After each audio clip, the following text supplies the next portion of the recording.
ఓం శ్రీ సాయిరామ్. భగవాన్ శ్రీ సత్యసాయి బాబా వారి యొక్క దివ్యశ్రీ చరణాలకు మనందరి తరఫున, ఏఎస్పి తరఫున హృదయపూర్వక నమస్సుమాంజలు. అహం సత్యబోధక చెన్నై దివ్య జ్ఞాన యజ్ఞము శ్రీ సత్యసాయి దైనందిన ఆధ్యాత్మిక సత్సంగ వేదిక నేటి విశిష్ట కార్యక్రమము 3 సంవత్సరములుగా పైగా కొనసాగుతున్నటువంటి రుద్ర ప్రశ్న ధారావాహిక కార్యక్రమము. ప్రవచనకర్త సునిశ్చిత పరిశీలన, సురుచిర పరిశోధన, సునిశ్చిత పరిశీలన, సులలిత ప్రవచనకర్త అయినటువంటి శ్రీ డాక్టర్ డిఎస్ శాస్త్రి గారు, సాయిరాం పుట్టపర్తి. వారి యొక్క మృదు మధురమైనటువంటి గళం నుంచి రుద్ర ప్రశ్నలో ఇప్పటికి మనం 7 అనువాకాల దాకా ధారావాహిక కార్యక్రమంలో చక్కని ప్రసంగాలు మనం విన్నాము. స్వామి యొక్క దివ్యాశీస్సులతోటి, మా అధినేత ఎమ్మెల్యన్ గారి యొక్క దంపతుల యొక్క శుభకామనలతో, మన ఆత్మీయ సోదర సోదరిమణుల యొక్క శుభ ఆకాంక్షలతో శ్రీ శాస్త్రి గారి ద్వారా మనం రుద్ర ప్రశ్నలోని ఎన్నో అంతరాలను, ఆంతర్యాలను, నిగూఢమైనటువంటి అర్థాలను తెలుసుకోవటం ఈ వేదికలో మనం చేసుకున్నటువంటి పుణ్యము, ధన్యముగా మనం భావిస్తూ, మన శ్రీమాన్ పూజ్యులు, ఆప్తులు, గౌరవనీయులైన డిఎస్ శాస్త్రి గారిని మనందరి తరఫున వారికి స్వాగతం పలుకుతూ, వారిని రుద్ర ప్రశ్న ప్రవచనం చేయవలసిందిగా మనందరి తరఫున హృదయపూర్వకంగా ఆహ్వానం.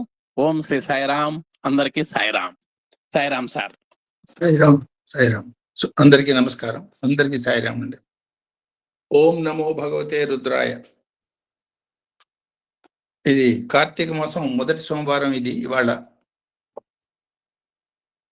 లాస్ట్ టైం వచ్చిన సోమవారం కూడా చాలా ప్రత్యేకంగా అవతార ప్రకటన, at the same time Deepavali పుణ్యది ఇది, అండ్ దెన్ ఆల్సో సోమవారం. ఆ పరంగా వివరాలు కొన్ని మనం తెలుసుకున్నాం. ఎక్కువ టైం మనకి డిస్కషన్ ఇదానికి అవకాశం చిక్కలేదు లాస్ట్ టైము. కారణం ఏమిటంటే ఆ టాపిక్ విస్తృతం కావటం, 3 సత్సంగాల్ని ఒకే దానిలో కుదించి చెప్పటంలో దాన్ని అందులో ఉన్నటువంటి ప్రధానమైన భాగాలు, ప్రధానమైన భావాలు ఎంతవరకు స్వీకరించగలిగారా అన్న డౌట్ అయితే నాకు మనసులో కలిగింది. అందువల్ల ఇవాళ ఈ 7వ అనువాకంలో ఉన్నటువంటి ఈ కాప్య, కాట్య, నీప్య, సూద్య, సరస్య, నాద్య, వైసంత, కూప్య, వట్య, వర్ష, అవర్ష్య ఈ మంత్ర చతుష్టయాన్ని కంప్లీట్ చేసుకుంటంతో పాటు లాస్ట్ టైం జరిగిన దాన్ని కూడా ఏ భావంతో ఏ మాట నేను చెప్పాను అనేది కొంత వివరణ చెప్తాను. So that it will be much much more useful. ఎంతో మంది బాల వికాస్ గురువులు ఉన్నారు, వింటున్న సత్సంగాలు ఉన్నారు అని నాకు అర్థమవుతోంది. రెండోది, చిన్నపిల్లలకి స్వామి యొక్క అవతార ప్రకటన గురించి రకరకాలుగా మనం చెప్తూ ఉంటాం, మనం కూడా భావిస్తూ ఉంటాం. అందులో ఉన్నటువంటి ప్రధానమైన భావాలు మనం కొన్ని అర్థం చేసుకోవాలి అనే ఉద్దేశంతో సూచనప్రాయంగా లాస్ట్ టైం కొన్ని చెప్పిన వివరాల్ని కొంచెం వివరంగా చెప్తాను. అందులో ఉన్న ప్రధానమైన పాయింట్స్ పట్టుకోండి. ఫర్దర్ డిస్కషన్ ఏదైనా కావాలంటే కూడా any time you're welcome, will do that. ఇప్పుడు ఫర్ ఎగ్జాంపుల్ అవతార తత్వాన్ని గురించి చెప్పేటప్పుడు 3 రకాల అవతార తత్వాన్ని గురించి టచ్ చేశాను.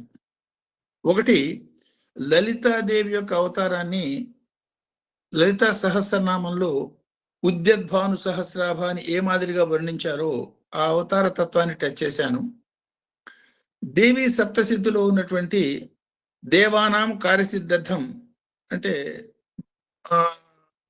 దైవ లక్షణాలు గల మానవుల యొక్క కార్యాలు సిద్ధింపజేసేదానికి అవతారాలు వస్తూ ఉంటాయి అనే మాట చెప్పాను. అదే మాదిరి గీతలో ఉన్నటువంటి యదా యదాయి ధర్మస్య గ్లానిర్భవతి భారత, అంటే ధర్మానికి గ్లాని కలిగినప్పుడు దాన్ని సెట్ చేసేదానికి అవతారాలు, కారణ అవతారాలు రావటం అనే మాట చెప్పాను.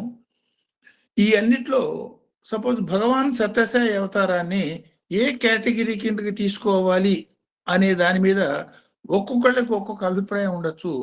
దాన్ని ఎట్లా సమన్వయం చేసి మనం అర్థం చేసుకోవాలని కొంచెం ఆలోచించేటట్టయితే, ఒకసారి స్వామి భక్తికి, స్వామి అవతారం తీసుకోవడానికి కారణభూతమైనటువంటి ప్రధాన సంఘటనని భారద్వాజ మహర్షి పరంగా కైలాసంలో నాట్యం చేస్తున్నప్పుడు ఆ కథ ఒక్కసారి కనుక గుర్తు చేసుకునేటట్టయితే ఆయన ఇన్వైట్ చేయడానికి పోయింది ఏ కారణం చేత ఇన్వైట్ చేయడానికి పోయినారు? ఆయన యజ్ఞాని గురించి ఇన్వైట్ చేయడానికి పోయినారు.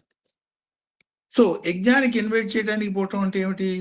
చిదగ్నికుండ సంభూత దేవకార్య సముదేత అనే పరంగా సాక్షాత్తు పరమేశ్వరుడు యజ్ఞకర్త యజ్ఞం చేస్తున్నప్పుడు అందులోంచి ఆవిర్భవించినటువంటి లలితా పరమేశ్వరి పరమైనటువంటి భావం ఇండైరెక్ట్ గా శివశక్తి పరంగా ఇక్కడ మనకి ఇండికేట్ చేస్తున్నారు అనే భావం ఎంతమంది స్పృశించారో నాకు తెలియదు. That is an important point what we need to communicate to the children. ఎందుకంటే ఈ అవతారం ప్రకటించుకున్నది 14వ సంవత్సరం అయినాక. ఇప్పుడు అవతారం శరీరం వదిలేసేసి 14 సంవత్సరాలు దాటిపోయి 15వ సంవత్సరంలో మనం ఎంటర్ అయినాం. సో అవతార ప్రకటన 85 సంవత్సరాలు దాటి అవతారం యొక్క ఇది 99పై 100 సంవత్సరంలోకి వస్తున్న సందర్భంలో ఈ వివరాలు పబ్లిక్ లోకి యథాతథంగా అందులో నుండి సూక్ష్మ భావాలు పోవలసిన అవసరం ఉన్నది. అందువల్ల ఈ అవతారం యొక్క ప్రత్యేకతని, అంటే ఇప్పటిదాకా వచ్చిన అవతారాలకి ఈ అవతారానికి ఉన్నటువంటి ప్రత్యేకతని కొంత మనం రైట్ యాంగిల్లో కమ్యూనికేట్ చేయాల్సిన అవసరం ఉన్నది అనేది అందులో ఉన్న ఇంపార్టెంట్ పాయింట్ మనం అర్థం చేసుకోవటం. రెండోది కాలాన్ని గురించి చెప్పాను. అవతారానికి కాలానికి పెద్దగా సంబంధం ఉన్నట్టుగా మనకు కనపడదు, కానీ ఎంతో సంబంధం కనపడుతుంది. ఆ వివరం కూడా కొంచెం డీప్గా అర్థం చేసుకుని కాలానుగుణంగా భగవంతుడు ఎట్లా కార్యక్రమాలు చేస్తారు, ఈ అవతారం ఏం చేస్తున్నారు, ప్రజెంట్ గా ఉన్నటువంటి సిచ్యుయేషన్ లో జరుగుతున్నటువంటి ధర్మ పరిపాలనకి సంబంధించిన వివరాలు ఎట్లా మనం అర్థం చేసుకున్నామో వాటిని మనం ప్రజల్లో, ఎస్పెషల్లీ బాల వికాస్ పిల్లలకి మనం పోతున్నప్పుడు సందర్భానుసారంగా దాన్ని కమ్యూనికేట్ చేయాల్సినటువంటి అవసరం ఒకటి ఉన్నది. ఇప్పుడు ఫర్ ఎగ్జాంపుల్ ఈ కాలాన్ని గురించి నేనేం చెప్పాను? ప్రతి యుగానికి యుగాంతము సంధి, కొత్త యుగం, ఆ సంధికాలం ఉంటుంది. ఈ సంధికాలం అనేది ఒక క్షణానికి ఉంటుంది, అహోరాత్రాలకి ఉంటుంది, ఒకే రోజులో సంధులు ఉంటాయి. అట్లా యుగానికి కూడా ఓ సంధి ఉంటుంది. ఒక యుగం పోయి ఇంకో యుగం వస్తున్నటువంటి సంధి కాలాలు ఎప్పుడు మోస్ట్ ఇంపార్టెంట్. సంధి కాలాల్లో చేసే ప్రార్థననే సంధి వందన, సంధ్యావందన అన్నారు. అట్లా ప్రధానమైన సంధుల్లో మనం చేసేది ప్రత్యేకమైన ప్రార్థనలు ఉంటూ ఉంటాయి. ఇప్పుడు ఫర్ ఎగ్జాంపుల్ కలియుగం అయిపోయింది, నెక్స్ట్ యుగం రాబోతోంది, అదని యుగ సంధి అంటారు. యుగ సంధుల్లో చేసే ప్రార్థన ఎక్కువ ప్రత్యేకంగా ఉంటుంది. కలియుగంలో ఒక పాదం అయిపోయింది, రెండో పాదం వస్తోంది. ఈ పాదాల సంధుల్లో చేసే ప్రార్థన ఎక్కువ ఫలితం ఉంటుంది. అట్లాగే కాలాలు రెండు పార్ట్లు అయిపోయినాయి, ఈ మూడో పార్ట్ వస్తోంది. మూడో పార్ట్ వస్తున్నప్పుడు ఇంకెక్కువ ప్రాధాన్యత సంతరించుకుంటుంది. ఈ కాలమానాన్ని గురించి కూడా అనేక రకాల కాలమానాలు మనం వింటూ ఉంటాం.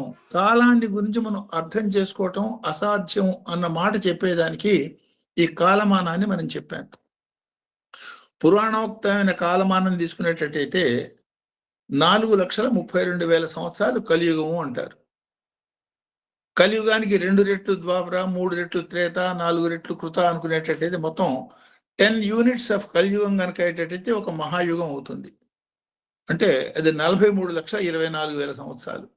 Unimaginable time.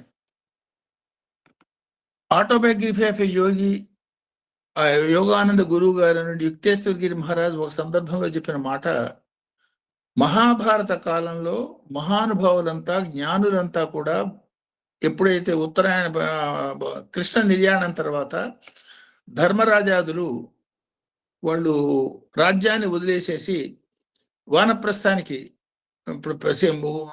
మహాప్రస్థానానికి బయలుదేరి వాళ్ళు వెళ్ళిపోతున్నప్పుడు వాళ్ళతో పాటు అందరూ వెళ్ళిపోవటం మూలంగా జ్ఞానాన్ని కమ్యూనికేట్ చేసే విషయంలో శూన్యత ఏర్పడి తప్పు అవగాహనకి కారణం వచ్చింది. 4,32,000 అనేది కాదు, అది దాదాపు 4,000 చిల్లర, 5,000 అన్నట్టుగా ఒక భావన అందులో వ్యక్తం చేయటం మనం ఆ పుస్తకంలో గమనిస్తాం. ఒక సందర్భంలో స్వామి చెప్పిన మాటల పరంగా 11,000 సంవత్సరాలు కలియుగం అన్న మాటని కూడా మనం ఓ సందర్భంలో అది వ్యక్తమైనటువంటి అర్థం ఉన్నది, రికార్డు ఉన్నది. అందువల్ల 11 మనం కనుక స్టాండర్డ్ గా తీసుకునేటట్టయితే 11,000లో 5,500 సంవత్సరాలు అయిపోయింది. అంటే ఏమన్నమాట అర్థం? 2 పార్ట్లు అయిపోయి రెండో పార్టీకి మూడో పార్టీకి ఉన్నటువంటి సంధి కాలంలో స్వామి యొక్క ప్రత్యేకమైనటువంటి అవతారం యొక్క ఆవిర్భావం కలిగింది అన్న భావనకి బలం చేకూర్చే విధానంగా ఉన్నది. అంతేకాకుండా కలియుగం నుంచి స్ట్రేట్ అవే సత్యుగం రావటం అనేది అసాధ్యమైన విషయం. అందువల్ల ఆ యుగ వైతాళికులు ఆ యుగాన్ని కొత్త యుగానికి ఆరంభం చేసేదానికి సరైనటువంటి ఆరంభం ఇచ్చేదానికి సాధారణ అవతారాలైతే సరిపోదనే ఉద్దేశంతో మహత్తరమైనటువంటి జ్ఞానావతారం వచ్చింది అన్న మాటని మనం అర్థం చేసుకుని కమ్యూనికేట్ చేయవలసి ఉంటుంది.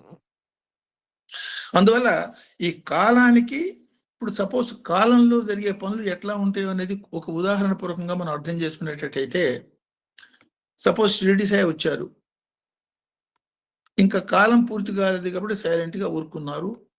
ఇవాళ సత్యసాయి చేసిన పనులు షిరిడి సాయి చేయొచ్చు కదా, ఎందుకు చేయలేదు? కాలం కోసం వెయిట్ చేస్తున్నారు, కాలం వచ్చినప్పుడు చేస్తారు అనే సంకేతం అది. ఇంకొంచెం ముందు కనుక పోయేటట్టయితే షిరిడి సాయి అవతారం కన్నా ముందు అఖల్ కోట్కర్ మహారాజ్ టైంలో చాలా తీవ్రంగా స్వాతంత్ర యోధులు ప్రయత్నం చేస్తున్నటువంటి సందర్భంలో కొంతమంది దేశభక్తులు ఏదో విధంగా ఈ బ్రిటిష్ వాళ్ళని వదిలించాలని, స్వామి యొక్క అనుగ్రహంతో దాన్ని సాధించవచ్చు అనే ఉద్దేశంతో 14 సార్లు ప్రయత్నం చేస్తాడు. ఆయన కత్తి పట్టుకుపోయి స్వామివారిని బ్లెస్ చేయమంటాం. స్వామిని మహాయోధుడు, ఆయన రాజకుటుంబానికి చెందినవాడు, సైన్యం అది ఉన్నది, కానీ బ్రిటిష్ వాళ్ళ మీద ఏదో విధంగా ఇండైరెక్ట్ గా శివాజీ మహారాజ్ చేసినట్టుగా యుద్ధం చేసి వాళ్ళని ఓడించి పారదోలాలని ఆయన ఉద్దేశం. దీనికి ఆయన స్వామి యొక్క అనుగ్రహాన్ని కోరుతున్నాడు. ఇందులో తప్పులేదు, సద్భావన, చాలా గొప్ప భావన. ఇది దేశానికి స్వాతంత్రం, ఆత్మ స్వాతంత్రం, ఇవన్నీ గొప్ప విషయాలు. ధర్మపరమైన విషయం అడుగుతున్నాడు. కానీ అఖల్ కోట్కర్ మహారాజు ఈయన ఎప్పుడు కత్తి తీసుకుపోయి బ్లెస్ చేయమని అడిగినా ఆ కత్తిని తీసుకుని చెట్టు మీద పెట్టేసేవాడు. పరమే వృక్ష ఆయుధం నిధాయ, మహావృక్షం మీద నీ ఆయుధాన్ని పెట్టేసి నా దగ్గరికి రా స్వామి అని రుద్రమంత్రంలో మనం ప్రార్థన చేస్తాం. అంటే ఏమిటి అర్థం?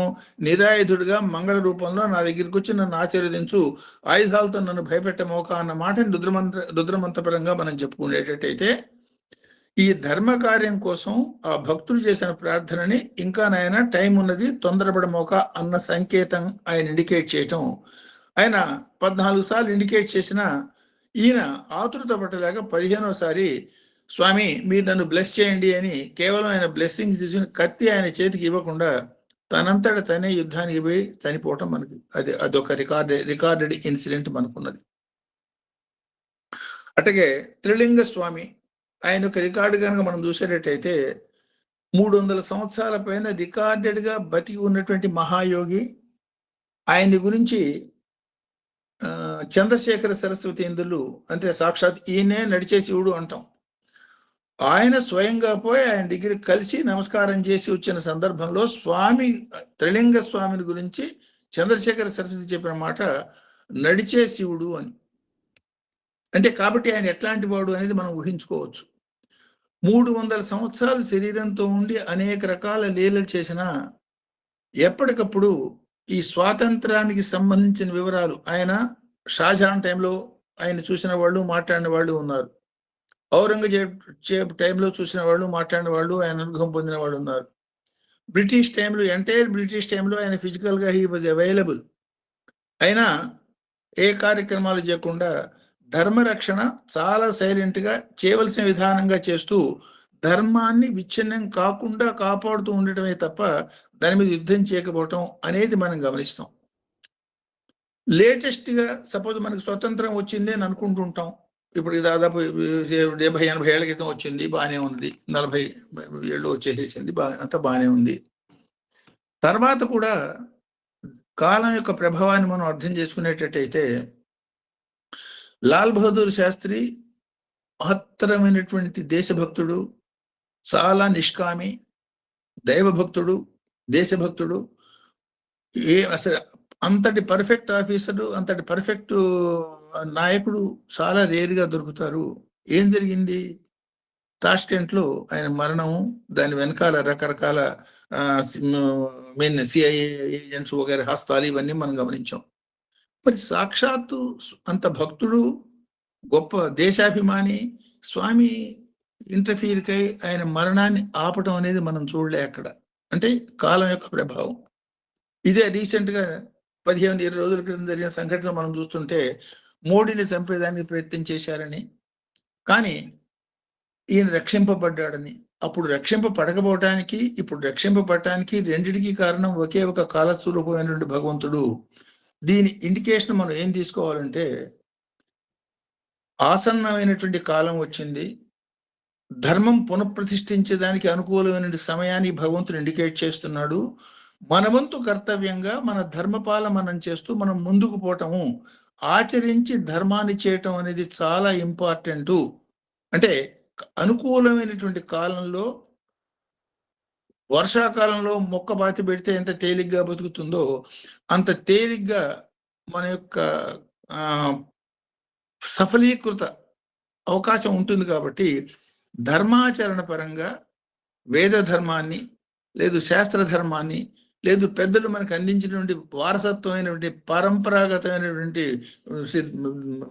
ధర్మాచరణని చేయవలసిన అవసరం ఉన్నది అన్న విషయాన్ని బాల వికాస్ పిల్లలకి మనసుకి హత్తుకునే విధానంగా చూడటంలో మనకి, దేశానికి స్వామి ఏ సంకల్పంతో ఈ కార్యక్రమాలన్నీ చేస్తున్నారో వాటన్నిటికీ ఈ మాదిరిగా చేయటం చాలా ఉత్తమమైనటువంటి ఫలాన్ని మనకు అందిస్తుంది అనేది అర్థం చేసుకోగలిగేదానికి ఆ కాలాన్ని గురించి, కాల వివరణ గురించి కొన్ని సందర్భాల్లో జరగటం, కొన్ని సందర్భాల్లో జరగకపోవటం, అనుకూలమైనటువంటి కాలం ఇప్పుడు వచ్చింది అన్నదానికి సంకేతంగా 2009లో స్వామి రుద్రం మొదలుపెట్టిన తర్వాత జరిగిన ప్రపంచంలో జరుగుతున్న మార్పులు, పెద్ద పెద్ద దేశ అమెరికా లాంటి దేశం అనేక రకాల ఒడిదుడుకులకు గురవుతున్న సందర్భంలో కూడా భారతదేశం చాలా ఉత్తమమైనటువంటి స్థితిలో, సామాజికంగా కూడా ఉత్తమమైన స్థితిలో ముందుకు పోగలగటం అనే దాని వెనకాల భగవంతుడి యొక్క అదృశ్య హస్తం ఉన్నది.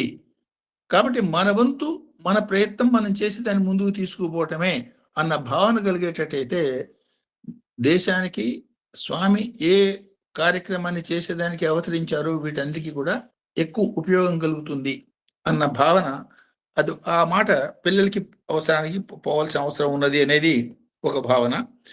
రెండోది, ఈ తర్వాత స్వామి అవతరణ గురించి సైంటిఫిక్ గా కనుక మనం కొంచెం ఆలోచించేటట్టయితే, నాదాతీతుడు నాద రూపంలో శరీరాన్ని తీసుకొని మన మధ్యలోకి వస్తున్నప్పుడు ఆ దేవదుందువులు మోగినయ్యి, లేదు వీణ మీటబడింది అనే దాన్ని సైంటిఫిక్ గా కూడా ఇవాళ అంత క్రితం చెప్పిన ఎక్స్పెరిమెంట్ ఒకసారి, ఇది ట్యూనింగ్ ఫోర్క్ ఎక్స్పెరిమెంట్ ఒకసారి గుర్తు చేసుకుని దాన్ని దీన్ని సమన్వయం చేసేటట్టయితే పిల్లలకి మనకి చెప్పేదానికి చాలా సైంటిఫిక్ గా కూడా ఉంటుంది. అంటే నాదాతీతుడైన భగవంతుడు నాద రూపాన్ని, అంటే శరీరాన్ని ధరించి మన మధ్యలోకి వస్తున్నప్పుడు జరిగే సూచనలు మిగతా అవతారాల్లో మనకి ఆల్రెడీ వాళ్ళు జ్ఞానులు ఉన్నటువంటి టైం కాబట్టి అది ప్రత్యేకంగా ప్రకటించబడలేదు. కానీ ఇప్పుడు మనకున్నటువంటి స్థితిని, ఇప్పుడు ఫర్ ఎగ్జాంపుల్ పసిపిల్లవాడు, అప్పుడే పుట్టిన పిల్లవాడు ఉన్నాడు, వాడికి తల్లి పాలు అడగాలి, తాగాలి అన్న జ్ఞానం వాడికి ఉండదు.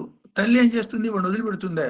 వాడి వెంటబడి నిద్రపోతున్నా సరే మేలుకోవి పాలిచ్చిన వాడిని బతికిచ్చి కొంచెం అయినాక వాడు సపోజ్ కొంచెం అలవాటైపోయిన అవసరం లేకుండా అడిగితే వాడినే మందలించి దూరం కూర్చోబెడుతుంది. ఒకే తల్లి ఆ టైంలో అట్లా ఎందుకు చేసింది, ఈ టైంలో ఇట్లా ఎందుకు చేసిందంటే, వెనకటి టైంలో జ్ఞానులు ఉన్నారు కాబట్టి వాళ్ళకి చెప్పవలసిన అవసరం లేదు. కాబట్టి కృష్ణావతారాన్ని తక్కువ చేయటం, రామావతారాన్ని తక్కువ చేయటం, సాయి అవతారాన్ని ఎక్కువ చేయటం కాదు నా ఉద్దేశం. అన్ని అవతారాలు కూడా పరబ్రహ్మ అవతారాలే అయినా కూడా ఏ అవతారం ఏ లక్ష్యాన్ని దృష్టిలో పెట్టుకుని అవతరించిందో దానికి తగ్గట్టుగా వాళ్ళ ప్రయత్నం, వాళ్ళ యొక్క ఆలోచన, వాళ్ళ కార్యక్రమం ఉంటుంది అనే మాట మనం పిల్లల మధ్యలోకి తీసుకుపోవాలి. ఈ ఎక్కువ తక్కువ అనే మాట ఎందుకు మాట్లాడుతున్నానంటే, ఇవాళ సమాజంలో పండితులు అని చెప్పబడే వాళ్ళు సమ్ టైమ్స్ ఈవెన్ ఈ పనికిరాని పీఠాలకి అధిపతులం అని చెప్పుకునే కొంతమంది వాడు చెప్తున్న మాటలు మనం వింటుంటే శివుడు ఏదో శ్మశానంలో ఉండే దేవుడు, విష్ణుమూర్తి ఏదో చాలా మహత్తరమైనటువంటి దేవుడు అన్న భావాలు కూడా వాళ్ళు ఓపెన్ గా పబ్లిక్ మీటింగ్స్ లో ఎక్స్ప్రెస్ చేయటం మనం చూస్తున్నాం. అంటే ఎంతటి ఐ మీన్ అసంబంధమైనటువంటి విషయాల్ని పబ్లిక్ లోకి ప్రాచుర్యంలోకి పోతుందో అట్లాంటివి బాల వికాస్ పిల్లలకి మనసులో కూడా నవ్వులాట కూడా రాకూడదు అనేది ప్రధానమైన విషయం. రుద్ర మంత్రపరంగా వేద మంత్రం చెప్పినటువంటి భావన మనం చూసేటట్టయితే ఈ విషయంలో ఓం నమో భగవతే రుద్రాయ విష్ణవే మృత్యుర్మే పాహి అన్న మంత్రాన్ని చివరి అనుసృతి అనువాకంలో సప్తమ మంత్రంగా మనం చూడొచ్చు. ఇప్పుడు మనం 7 అనువాకం చెప్పుకుంటాం, ఇంకా అంత దూరం మనం పోలే. అంటే రుద్రం చిట్ట చివరిలో అనుసృతి అనువాకంలో మళ్ళీ అది 7వ మంత్రంగా చెప్పబడ్డ మాట ఏమిటంటే ఓం నమో భగవతే రుద్రాయ విష్ణవే, విష్ణు రూపంలో విశ్వమంతా వ్యాపించున్న రుద్రుడికి నా నమస్కారం, ఆయన నన్ను మృత్యుముఖం నుంచి రక్షించి అమృత స్వరూపుడుగా మార్చుగాక. అంటే అమృత స్వరూపత్వమే సప్తమ యొక్క లక్ష్యం. కాబట్టి సప్తమ మంత్రంగా చెప్పడు విశ్వమంతా వ్యాపించున్నది ఒకే ఒక రుద్రుడు విష్ణు రూపం. వ్యాపించిన తత్వాన్ని విష్ణు రూపం అంటాం. వ్యాపించకుండా ఉన్న తత్వాన్ని స్థాణువుగా కనపడకుండా అదృశ్యంగా ఉన్నటువంటి రూపాన్ని శివరూపం ఉంటాం తప్ప తేడా లేదు అన్న మాట బలంగా వాళ్ళ మనసులోకి హత్తుకునేటట్టుగా మనం చెప్పాలి. ఫర్ ఎగ్జాంపుల్, గడ్డగట్టినటువంటి నీళ్ళని మంచు అంటాం. మంచు అనగానే అది నీళ్లు కాకబోలే, దానిలో ఉన్నటువంటి ఫార్ములా నీళ్లలో ఉన్నటువంటి ఫార్ములా ఒకటే. ప్రవహిస్తున్నటువంటి నీళ్ళని నీళ్లు అంటాం, అంటే పారుతున్న మంచుగడ్డ అనొచ్చు. లేకపోతే లేదు, ఆవిరి రూపంలో ఉన్నటువంటి నీటిని నీటి ఆవిరి వ్యాపిస్తున్నటువంటిది అంటాం. ఈ మూడిటికి నీటి ఆవిరి తీసుకున్నా, నీరు తీసుకున్నా, మంచుగడ్డ తీసుకున్నా వాటి ఫార్ములాలో కానీ లక్షణాల్లో కానీ తేడా ఉండదు. ఈ అవతార తత్వాలు కూడా అదే మాదిరిగా ఉంటాయి. రామ పరబ్రహ్మ, కృష్ణ పరబ్రహ్మ, సాయి పరబ్రహ్మ, అందులో తేడా లేదు, అందులో ఎక్కువ తక్కువ లేవు. కానీ వాళ్ళు ఎంచుకున్న లక్ష్యాన్ని బట్టి ఆ లక్ష్య ఛేదానికి వాళ్ళు అనుసరించే విధానాలు వేరువేరుగా ఉంటాయి. సపోజ్ ఒక రాకెట్ మనం లాంచ్ చేస్తున్నాం, ఆ రాకెట్ 15,000 కిలోమీటర్లు పోగలుగుతుంది. కానీ లక్ష్యం 1000 కిలోమీటర్లలోనే ఉన్నది. 1000 కిలోమీటర్ల లక్ష్యాన్ని ఛేదించేదానికి అది పోయేటప్పుడు దాని కెపాసిటీ 15,000 కాబట్టి 15,000 పోయి మళ్ళీ వెనక్కి వస్తుందా? కాదు కదా. సో లక్ష్య ఛేదన ప్రధానంగా అవతార పురుషులు తీసుకుంటారు. కాబట్టి అవతారాలు ఎక్కువ తక్కువలు కాదు, అన్ని అవతారాలు పరబ్రహ్మ అవతారాలే, అగ్రాహ్య అవతారాలే. అనుత్తమైనటువంటి ఊహాతీతమైన స్థితిలు శక్తులు కలవే. కానీ సందర్భానుసారంగా వాళ్ళు చేసే కార్యక్రమాలు ఉంటాయి. కాబట్టి దానికి తగ్గట్టుగా మన ఆలోచన విధానం, మన ప్రవర్తన, మన కార్యాచరణ ఉండాలి అన్న భావన పిల్లల మనసులోకి పోవటం మూలంగా మనకి ఎక్కువ ఉపయోగం ఉంటుంది. సో అదే అందుకోసమే ఆ చేద పైకి వెలిగేటప్పుడు కనపడటం, ప్రవేశమా ప్రసవం అన్నప్పుడు ప్రవేశం అనే దాన్ని ప్రూవ్ చేయటం లేదు. అప్పుడు షిరిడి అవతార ప్రకటన రోజున షిరిడి ఎదురుకుండా ఉన్న రాయిని ఫోటోగ్రాఫర్ తీసేయమంటే కాదు, ఫోటో తీయమంటే ఆ రాయి అందులో షిరిడి సాయిగా కనపడటం అంటే ఆయన ఇండికేట్ చేస్తున్నారు, పశువుని పశుపతిగా చేసే దానికి వచ్చిన అవతారం ఇది అని, కింద ఉన్న వాళ్ళని పైకి లాగేదానికి వచ్చిన అవతారం అని. సో ఇది ప్రసవం కాదు, ప్రవేశం అనే మాటనే. నాదాతీతుడు నాద రూపంలో ధరించి వచ్చాడు అనేది. అట్లా అనేక రకాల లీలలు, స్వామి లీలలు ఎన్నో ఉన్నాయి. మీరు ఆ పుస్తకంలో చదువుతున్న దాని కూడా ఎన్నో లీలలు మనకు కనపడతాయి. ఆ లీలల వెనకాల అంతరార్థం మనం చూసేటట్టు, ఫర్ ఎగ్జాంపుల్ ఒక సందర్భంలో మామూలు పిచ్చి తీగలకి కాచే పిచ్చి పళ్ళు ఉంటే వాడిని ఒకసారి స్వామి ముట్టుకుని వాటిని తీసి వాటి మధుర ఫలాలుగా చేసి డిస్ట్రిబ్యూట్ చేశారు. అంటే ఏమన్నమాట, మనలో ఉన్నటువంటి పిచ్చి లక్షణాలని పూర్తిగా నాశనం చేసి మనల్ని మధురంగా తయారు చేసి మనకి, మన కుటుంబానికి, ప్రజలకి, విశ్వానికి ఉపయోగపడే విధానంగా ఎట్ ద సేమ్ టైం పొందవలసినటువంటి సహస్రార స్థితి పొందేదానికి అనుకూలంగా తయారు చేసేదానికి వచ్చిన అవతారం ఇది. కాబట్టి మన ప్రయత్నం మనం ఉండాలి అన్న మాటని మనం పిల్లల మధ్యలోకి తీసుకుపోవటం ఎక్కువ అదొక ఇంపార్టెంట్ ఆ ఉద్దేశం. అది ఆ ఉద్దేశంతో ఆ మాట చెప్పటం జరిగింది. సో తర్వాత ఈ దీపావళి పరంగా ఆ జ్యోతిర్మయత్వాన్ని మనం చూసేటైతే అసలు రాత్రి అనే మాటకు అర్థం ప్రాపంచిక లౌకిక సుఖాల నుంచి పారలౌకిక ఆనందం కోసం ప్రయత్నం చేసేదానికి అనుకూలమైన స్థితి అన్న మాట అది బలంగా కమ్యూనికేట్ అయినప్పుడు మాత్రమే, అప్పుడు మాత్రమే అంతర్గతమైనటువంటి జ్యోతి దర్శనం మనకి అవకాశం చిక్కుతుంది అన్నమాట అర్థం కావాలనే ఉద్దేశం. ఆ ఉద్దేశంతో ఆ కాళరాత్రి, శివరాత్రి, మోహరాత్రి ఆ రాత్రుల పరంగా చూడటంలో ఉద్దేశం అది. అట్లాగే అవతార ప్రకటనకి ముందే అరవింద యోగి చెప్పింది మనం చెప్పుకున్నాం. అవతార పరిసమాప్తి కూడా, అవతారాన్ని విత్డ్రా చేయటం కూడా ఏ అవతారంలోనూ చేయని ప్రత్యేకత 4x7 28 అనటంలో సర్వ సంక్షోభిణి శక్తి, పరమేశ్వరి యొక్క సర్వ సంక్షోభిణి తత్వాన్ని స్వామి వ్యక్తం చేయటం. అందులో ఆ ప్రధాన తత్వాన్ని అంటే on the doomsday the goat gets separated from the sheep అనే మాట మనం వింటాం బైబిల్లో కూడా. గోట్ షీప్ సపరేట్ కావటం ఏమిటి అంటే, మంచి వాళ్ళు చెడ్డవాళ్ళు సపరేట్ చేసి ఎవరిని ఏం చేయాలి అనేది నిర్ధారణ చేయబడే రోజు వస్తుంది, దానికి రెడీగా ఉండండి అన్న మాటని దాని అర్థంగా మనం తీసుకోవాల్సి ఉంటుంది. అదే మాదిరి అనేక రకాల ఇంకొక యాంగిల్లో మనం చూసేటట్టయితే ఈ యూట్యూబ్లు వీటి ఈ గురువుల పేరుతో కొట్టుకు వచ్చే వాళ్ళ సంఖ్య కూడా చాలా విపరీతంగా పెరుగుతోంది. అది పేరు కోసం ప్రాచుర్యం, నేను చెప్పిన యోగ విద్య గొప్పది, నేను చెప్పిన జ్ఞాన విద్య గొప్పది, ఈ మంత్రంగానే మించింది ఇంకొకటి లేదు, ఇది ఉంటే సాక్షాత్తు భగవంతుడి దగ్గర, ఈ చెత్త అంతా మనకి ఇవాళ ఈ మీడియాలో మనకు కనపడుతోంది. ఇట్లాంటి వాటి పరంగా ప్రధానమైనటువంటి మార్గాల పరమైనటువంటి కొట్లాట ఏమాత్రం పనికిరాదు, దానివల్ల ప్రయోజనం శూన్యము కాకపోతే నెగిటివ్గా ఉంటుంది.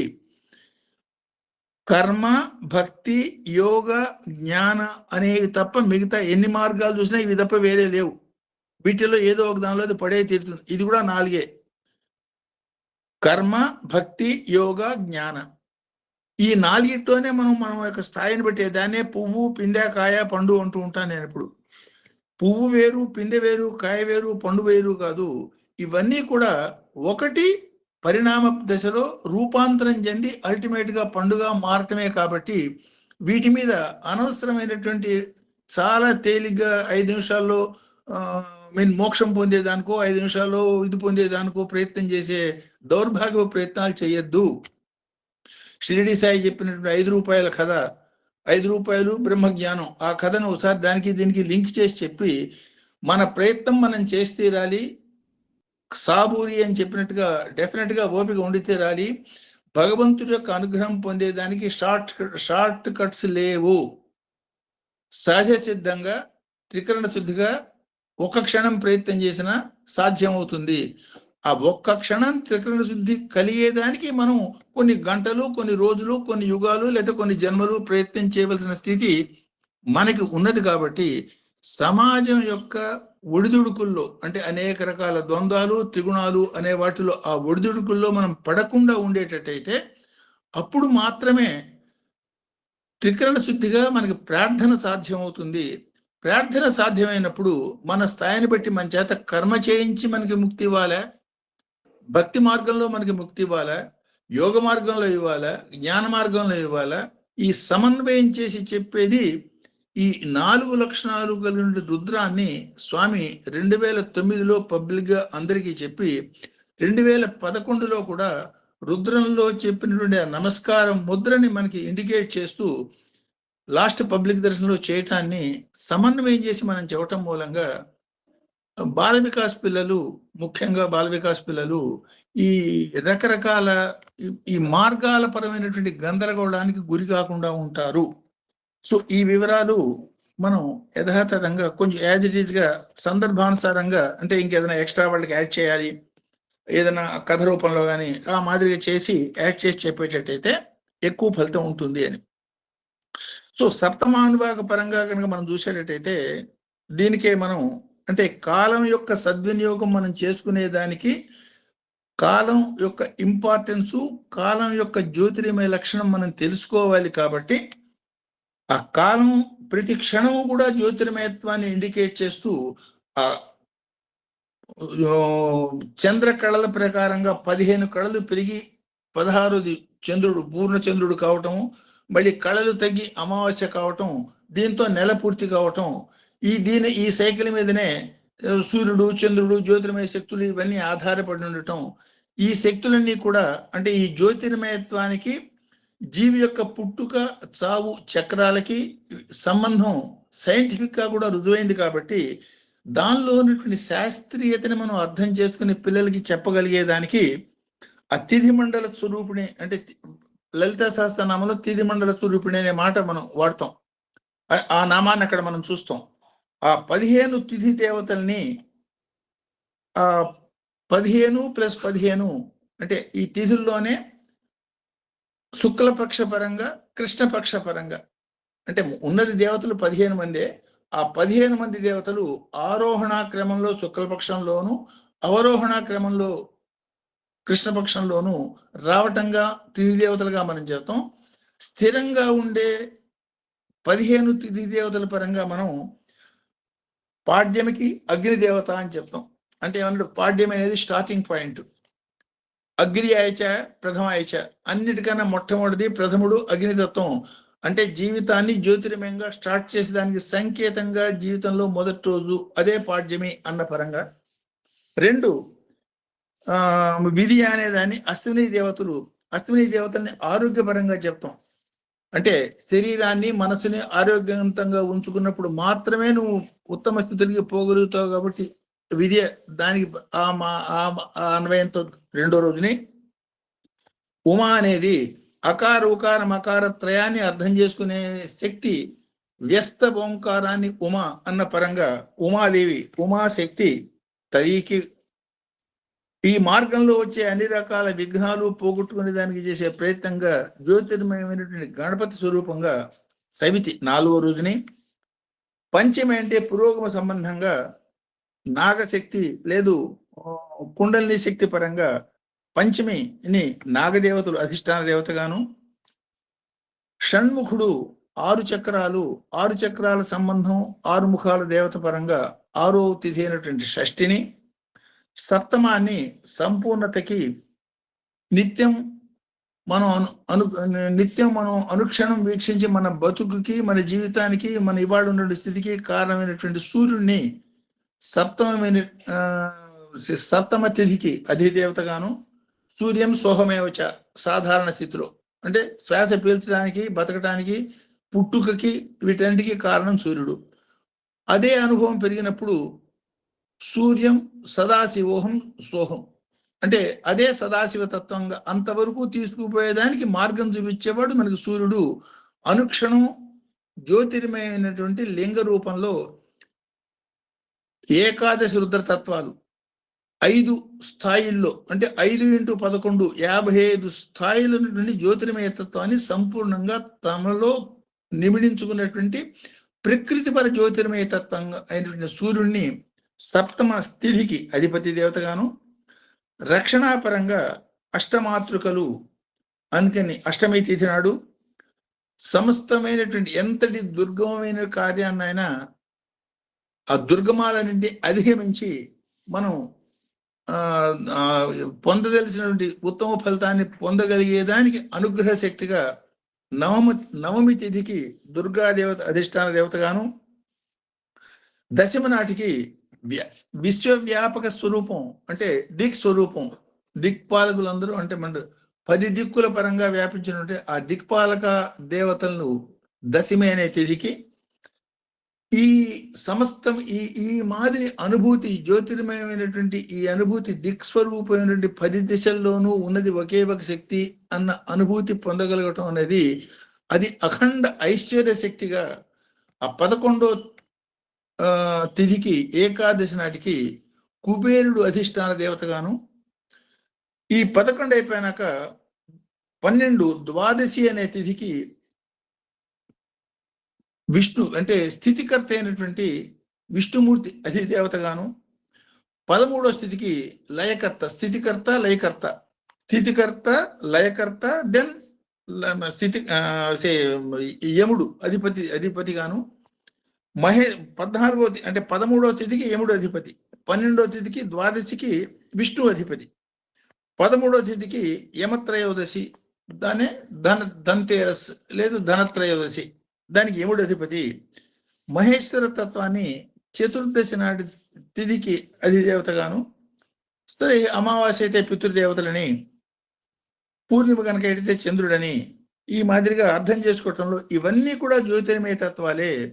ఈ జ్యోతిర్మయ తత్వాన్ని క్రమక్రమంగా సరైనటువంటి విధానంగా అవగాహన చేసుకోవటం మూలంగా అసలు శిశులైనటువంటి జ్యోతిర్మయ తత్వాన్ని మనలోనే అంతర్గతంగా సప్తమ చక్రంలో అనుభూతం చేసుకోగలుగుతాము అన్నది సాధనాపరంగా ఈ జ్యోతిర్మయ తత్వాన్ని సప్తమ అనువాక పరంగా అన్వయం చేసుకుని అర్థం చేసుకోవటంగా మనం తెలుసుకోవచ్చు. సో అందువల్ల ఇది కొంచెం ఇప్పుడు ఏవైతే చెప్పానో వీటి కొంచెం విశ్లేషణాపరంగా ఆలోచించి ఆ బాల వికాస్ పిల్లలకి అందించడానికి కొంచెం బాల వికాస్ టీచర్స్ కనుక ప్రయత్నం చేసేటట్టయితే మనకి అది ఎక్కువ ఉపయోగకరంగా ఉంటుందని ఉద్దేశం. అందువల్ల ఈ పాయింట్స్ టచ్ చేసి ఇప్పుడు మనం 7వ అనువాకంలో ఈ 4 మంత్రాల యొక్క సమిష్టి తత్వాన్ని 3 భావాలు మనం చెప్పుకున్నాం ఆల్రెడీ. అంటే కాలం యొక్క నీళ్ల యొక్క ప్రత్యేకమైన శక్తిని, అంటరానితనాన్ని ఎట్లా ఏ మాదిరిగా మన మీద ఆపాదింపజేశారు. నిజంగా అది అంటరానితనం కాదు, రక్షణాత్మకమైనటువంటివి, ఎవరికి ఏ రకమైన ఇబ్బంది కలగకూడదు. ఫర్ ఎగ్జాంపుల్ ఎలక్ట్రిక్ వైర్కి చుట్టూతో ప్లాస్టిక్ వైర్ కవర్ చేసి పెట్టారు.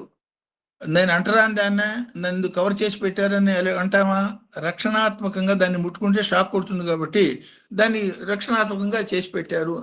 అట్లా రకరకాల జ్యోతిర్మయ స్థితుల్లో సాధకులు ఉంటారు కాబట్టి కొన్ని ప్రత్యేకమైనటువంటి స్థితుల్లో ఉన్నప్పుడు వాళ్ళని ముట్టుకోవటం అనేది ముట్టుకున్న వాళ్ళకి ప్రమాదం కావచ్చు, ముట్టుకోబడ్డ వాళ్ళకి శక్తిహీనత కావచ్చు. ఆ రక్షణాత్మకమైనటువంటి వ్యవస్థని అన్ఫార్చునేట్ గా జ్ఞానం లేని బ్రిటిష్ వాళ్ళు అంటరానితనం అనే పేరు పెట్టేటట్టయితే స్వార్థపరులైనటువంటి రాజకీయవేత్తలు, మిగతా సామూహికమైన జనం దాన్ని మరి కొంచెం విస్తృతం చేసి ప్రజల్లోకి తప్పుడు అభిప్రాయాన్ని కమ్యూనికేట్ చేయడం జరిగింది అనే మాట మనం ఆల్రెడీ తెలుసుకున్నాం. సో ఈ వివరాన్ని డైరెక్ట్ గా యాజ్ ఇట్ ఈజ్ గా చెప్తే రిసెప్షన్ తక్కువ ఉంటుంది కాబట్టి కొంచెం సైంటిఫిక్ గా అర్థమయ్యే విధానంగా కొంచెం కథల రూపంలో కనుక చెప్పగలిగేటట్టు ఉపయోగం ఉంటుందనే ఉద్దేశంతో ఆ వివేకానందుడు కథ మనం చెప్పుకున్నాం. అంతకుముందు చెప్పిన సంఘటన కూడా ఇక్కడ మనం అన్వయం చేసుకోవచ్చు. ఇప్పుడు ఫర్ ఎగ్జాంపుల్ చంద్రశేఖర సరస్వతి స్వామి కలకటాలో ఒకసారి ఆయన నవరాత్రుల సందర్భంగా పూజ చేస్తున్న ఆ మాట కూడా ఒక సందర్భంలో చెప్పుకున్నాం మనం. రవీంద్రనాథ్ ఠాగూర్ దగ్గర పనిచేస్తున్న ఒక తమిళ దంపతులు సాక్షాత్తు చంద్రశేఖర సరస్వతి స్వామి ఇక్కడికి వచ్చారు అనే ఉద్దేశంతో ఆ 7 రోజులు అక్కడికి ఆ పనికి పోకుండా ఈ నవరాత్రి పూజలు ఇవి అటెండ్ అయ్యి సంతోషపడి ఏ రోజుకు ఆ రోజు జరిగిందంతా ఆయన రవీంద్రనాథ్ ఠాగూర్ చెప్పేవాళ్ళు ఆవిడ, especially that lady, Tamil lady. అది చెప్తున్నప్పుడు ఒకరోజు ఇవాళ స్వామి నవకన్యల పూజ చేశారు. ఆయన రవీంద్రనాథ్ ఠాగూర్ ఒక ప్రశ్న వేశాడు, ఏమిటి వీళ్ళందరూ కూడా శ్రోత్రియ పిల్లలేనా అని. శ్రోత్రియ పిల్లలే చేశారు స్వామి, దానికి ఎప్పుడూ తక్కువ చేయరు అని. రవీంద్రనాథ్ ఠాగూర్ కూడా గొప్ప లలిత పరమేశ్వరి భక్తుడు, నిత్యం పారాయణ చేసేవాడు. ఆయన వెంటనే తెలియగలవాడు, గాంధీకి వీళ్ళందరికీ చాలా ఫ్రెండు అని, చాలా ఆల్రెడీ హైయెస్ట్ పొజిషన్ లో ఉన్నవాడు. ఆ రోజుల్లో నేను దేవుణ్ణి నమ్ముతాను అని చెప్పటం అనేది అదొక పెద్ద ఒక తప్పు విషయంగా భావిస్తున్నటువంటి రోజులుగా కూడా దాన్ని మనం భావించవచ్చు. కానీ వ్యక్తిగతమైన సాధనలు చేస్తున్న వాళ్ళు చాలా మంది చేస్తూ ఉండేవాళ్ళు. రవీంద్రనాథ్ ఠాగూర్ ఆవిడతో ప్రశ్న వేశాడు, ఆ బ్రహ్మకీట జనని అనే నామం ఉన్నది కదా, ఆ బ్రహ్మకీట జనని అమ్మవారైనప్పుడు శ్రోత్రియ పిల్లల్ని మాత్రమే ఎందుకు తీసుకుని స్వామి చేశారు అంటే ఆయనకి సందేహం. నేను స్వామివారిని అడిగి తెలుసుకుంటాను, ఒకసారి ఏదో సందర్భం వచ్చినప్పుడు కలిసి తెలుసుకుంటాను అనే మాట ఆ మామితో అంటాడు. మామితో అంటే ఈ మాట ఎట్లా ఈయన పెరియారంటే ఆయన స్వామి చంద్రశేఖర్ ఎట్లా చెప్పాలి అని ఆలోచిస్తూ ఉంటుంది. మర్నాడు స్వామి అంటే చంద్రశేఖర సరస్వతి ఆయన పిలిచి ఏమన్నారు, రవీంద్రనాథ్ ఏమన్నాడు అంటే ఇంకేమన్నారు అంటే అప్పుడు చెప్పింది ఆవిడ మొత్తానికి జరిగింది ఏమి. ఆయనకి ఓ మాట చెప్పు, ఆ బ్రహ్మకీట జనని అక్కడితో ఆగిపోకుండా ఆ తర్వాత నామం ఏమున్నదో కూడా చూడమను. అంటే అందులో వర్ణాశ్రమ విధాయిని, వర్ణాలు ఆశ్రమాలు విధించిన తల్లి కూడా ఆసక్తే. అంటే పెద్ద పిల్లలు చిన్న పిల్లలు అంటే ఇప్పుడు ఇప్పుడు ఈక్వానిమిటీ నాట్ ఈక్వాలిటీ. అందుకని ఒక ఎగ్జాంపుల్ లాస్ట్ టైం చెప్పాం, ఏనుక్కి మేకకి నేను ఈక్వాలిటీ చూపిస్తాను, దానికి ఒక గుప్పెడు గడ్డి దీనికి ఒక గుప్పెడు గడ్డి వేస్తానంట, దానికి సంబంధించి దానికి పెడతాం, దీనికి సంబంధించి దీనికి పెడతాం. బట్ ఇద్దరిలోనూ భగవంతుడిని చూస్తాం. అది భారతీయ తత్వం తప్ప ఈక్వాలిటీ డస్ నాట్ మీన్ పొడుగ్గా ఉన్నవాడు మెడకాయ కత్తిరించి పొట్టివాడితో సమానం చేయటం, లేదు పొట్టివాడిని సాగదీసి పొట్టివాడితో సమానం చేయటం అనే ఈక్వాలిటీ కాదు. పొట్టివాడిలోనూ పొడివాడిలోనూ ఈక్వల్గా భగవంతుడిని దర్శించు, ఏ ఉపాధికి ఏది అవసరమో దాన్ని అందించు అన్న తత్వాన్ని భారతీయ తత్వ శాస్త్రం మనకి ఇండికేట్ చేస్తుంది అనే సూచనని ఆల్రెడీ మనం ఇవన్నీ తెలుసుకున్నాం. సో తన యొక్క అష్టమూర్తి స్వరూపంలో భగవంతుడు విశ్వం అంతా ఏ మాదిరిగా వ్యాపించి ఉన్నాడు. ఈ అష్టమూర్తి తత్వాలకి ఆధారమైంది నవమ తత్వం. ఈ 8 + 1 9, ఆ 9 నవమి నాటి పూజ అనే మాట కూడా మనం తెలుసుకున్నాం. కాబట్టి ఇక్కడ ఈ 8 రకాల నీరు మట్టి కాంబినేషన్ ఎందుకు అనే మాట కూడా మనం అర్థం చేసుకున్నాం. నీరు మట్టి కాంబినేషన్తో ఎందుకు చెప్పారు? అన్నిటికీ ఆధారమైంది భూమి. పుట్టిన భూమి ఉన్నంత మాత్రానే జీవి మనుగడికి సాధ్యం కాదు. భూమి ఉండాలి, నీరు ఉండాలి, అగ్ని ఉండాలి, పశుపతి తత్వం నుండి భగవతత్వం ఉండాలి. అదే భవాయచ శర్వాయచ రుద్రాయచ పశుపతియచ అన్న 4 మంత్రాల్లో 5వ అనువాకంలో చెప్పిన 4 భగవంతుడి యొక్క 4 మూర్తుల రూపంలోనే ఆ మూర్తుల ఆధారంగా ఈ సృష్టి జరిగింది.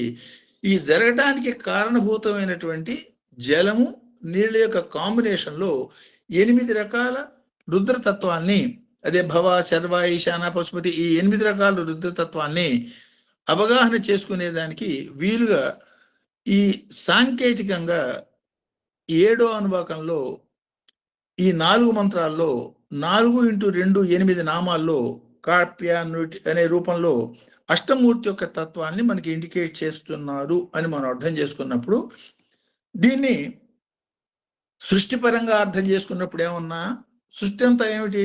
పంచభూతాలు. మన శరీరంలో కూడా పంచభూతాలు ఉన్నాయి. సూర్యుడు చంద్రుడు 7, వీటికి ఆధారమైన శక్తి 8. ఇది ప్రకృతిలో. మనలో ఏమిటి? పంచభూతాలు. పంచభూతాలతో పాటు మనస్సు, వ్యక్తాత్మ,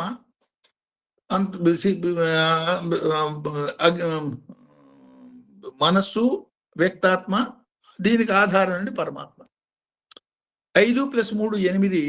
విశ్వం అంతా ఈ 8 రూపాల్లో వ్యాపించిన తత్వంగా ముందు మనలో ఉన్నటువంటి అష్టతత్వాన్ని మనం తెలుసుకునేటట్టయితే, విశ్వం అంతా కనపడుతున్నా కూడా అదే అష్టమూర్తులు. కాబట్టి విశ్వం అంతా కూడా అష్టమూర్తి తత్వంగా ఒకే ఒక పరమాత్మ వ్యాపించి ఉన్నాడు అన్న భావన మనకి స్థిరమయ్యేటట్టయితే, ఎవరిని చూసినా అష్టమూర్తి తత్వమే మనకు గుర్తొస్తూ ఉండేటట్టయితే, క్రమక్రమంగా విశ్వం అంతా విష్ణు స్వరూపము, ఒకే ఒక భగవంతుడు అనేక రూపాల్లో వ్యాపించి ఉన్నటువంటి తత్వం ఉన్నటువంటి సమబుద్ధి మనకు ఏర్పడి, అది ఈక్వాలిటీ కాకుండా ఈక్వానిమిటీ స్థితి వైపు మనం పోగలిగి సాధనలో మనం పొందవలసిన అనుభూతి పొందగలుగుతాము అన్న సంకేతంగా వీటిని మనం తీసుకోవాలి.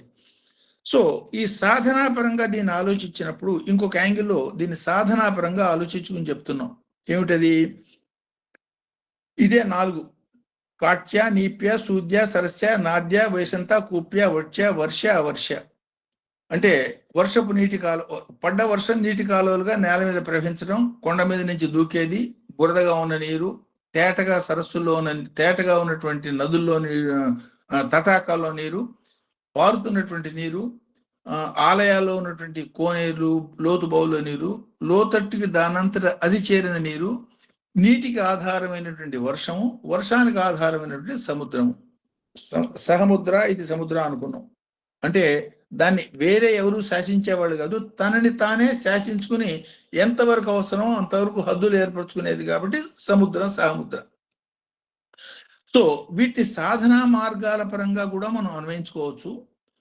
అంటే ఇందులో ఒక ఇండికేషన్ ఏంటి, భూమి సృష్టి తర్వాత అంటే మొట్టమొదట భగవంతుడి యొక్క అనుగ్రహంతో అంటే స్థాణు రూపంలో ఉన్నటువంటి విష్ణుమూర్తి, ఆ విష్ణుమూర్తి యొక్క నాభికమల నుంచి బ్రహ్మ, ఆ తర్వాత మధు కైటభులు అనే రాక్షసులు, మధు కైటభులు రాక్షసులు, బ్రహ్మ, ఈ ముగ్గురిని మనం ఏమనుకున్నాం, బ్రహ్మ సత్వగుణానికి సంకేతం, మధు కైటభ అనే రాక్షసులు రజోగుణం తమో గుణానికి సంకేతం అన్నప్పుడు రజోగుణ తమో గుణాల వల్ల భగవంతుని మనం పొందలేము, సత్వగుణం వల్ల మాత్రమే భగవతిని పొందగలుగుతాము, లేదు భగవంతుణ్ణి పొందగలుగుతాము అన్న సంకేతాన్ని సృష్టికి అంటే భూమి కన్నా ముందే భగవంతుడు మనకి ఇండికేట్ చేయటంగా దాన్ని అర్థం చేసుకున్నాం. అంటే భూమి పుట్టే ముందే త్రిగుణాలు ఏర్పడ్డాయి.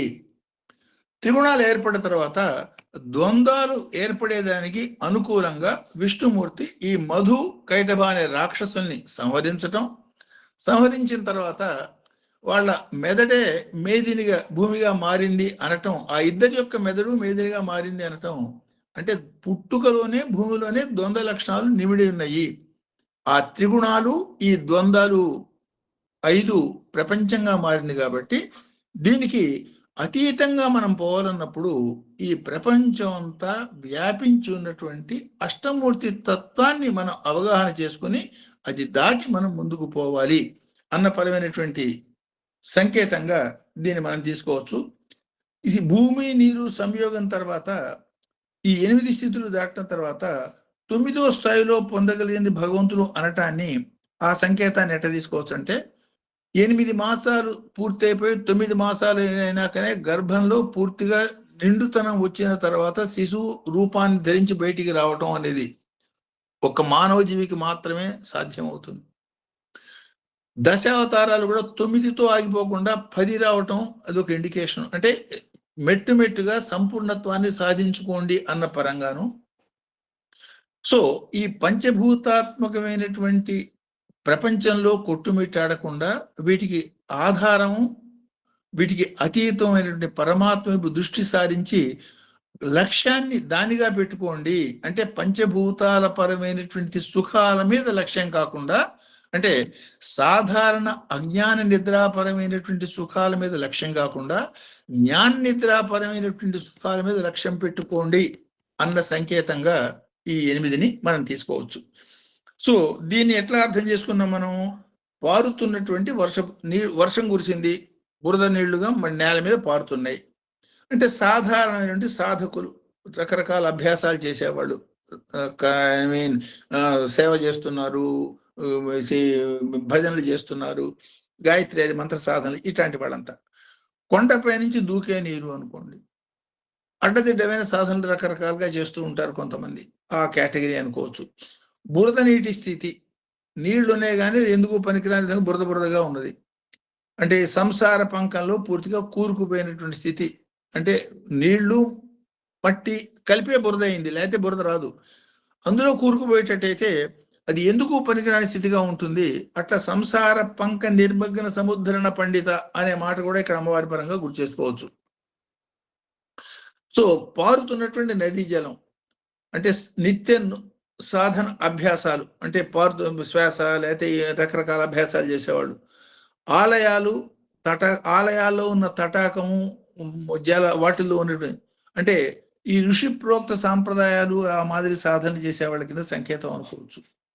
లోతు బావుల్లో నీరు అంటే కొంతమంది లోతైనటువంటి స్థిరమైన అభ్యాసాల్లో ఉండదు. షిరిడి సాయి అవతారంలో కనుక అంటే ఇప్పుడు మామూలుగా మనం ఈ పుస్తకం కూడా కొంతమంది ఇతర రచయితలు రాసిన షిరిడి సాయి బుక్స్ కనుక మీరు చదివినట్టయితే రకరకాల సాధకులు ఆ యోగ సాధనలో కొంతమంది వాళ్ళు చేస్తున్న ప్రక్రియలు, వాళ్ళ భంగిమలు చూస్తే మనకి కొంచెం భయం కూడా కలిగే విధానంగా అట్లాంటి సాధకులు కూడా అందులో మనకి పరిచయం అవుతారు. సో వాళ్ళ వెనకటి జన్మల సంస్కారాలను బట్టి ఎవరెవరు ఏ మాదిరి సాధనలు, ఏ మాదిరి అభ్యాసాల్లో చిక్కుబడి పోరాడతారో వాళ్ళని అనుకోవచ్చు. అది లోతట్టు ప్రాంతాల్లో జరిగిన నీరంటే. వర్షపు నీరంటే నీటికి అంటే రకరకాల రకరకాల నీరు, ఈ పైన చెప్పినటువంటి 8 రకాల 7 రకాల నీరు, వీటికి ఆధారం ఎక్కడి నుంచి వచ్చింది? వర్షమే కదా. ఆ వర్షపు నీరు అనేక రకాల స్థాయిలో మనకు కనపడుతోంది. వర్షపు నీరు ప్యూరెస్ట్ వాటర్, దాన్ని సాకార స్వరూపం అనుభూతి పొందిన వాళ్ళు మహానుభావులు అనుకోవచ్చు. వర్షాధారమైన సముద్రం అంటే సాకారానికి ఆధారమైన నిరాకారాన్ని ధ్యేయంగా పెట్టుకున్న సూచనగా దీన్ని అర్థం చేసుకోవచ్చు.